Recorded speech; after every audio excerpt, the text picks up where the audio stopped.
মুক্তি প্রত্যাশী ভাই ও বোনেরা, বাংলাদেশ নৌবাহিনীতে একটি সার্কুলার প্রকাশ করা হয়েছে। তোমরা অনলাইনে আবেদন করতে পারবে। তোমাদেরকে আমি আবেদনের নিয়মগুলো দেখিয়ে দেবো তার পরবর্তীতে।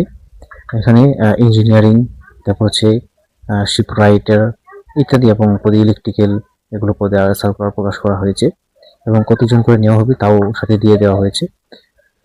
তোমাদের শিক্ষাগত যোগ্যতা হচ্ছে এসএসসি বিজ্ঞান বিভাগ থেকে তোমাদেরকে পাশ করতে হবে এবং সকল বিষয়ের ক্ষেত্রে 6 মাস টেটের যে কারিগরি কোর্স রয়েছে সেগুলো তোমাকে সম্পন্ন করতে হবে এবং তোমাদের 1 জুলাই থেকে বয়স হতে হবে 17 থেকে 25 বছরের ভিতরে এবং তোমাদেরকে এখানে উচ্চতা কম, পাসপোর্ট 4 ইঞ্চি হলেই তোমরা আবেদন করতে পারবে এবং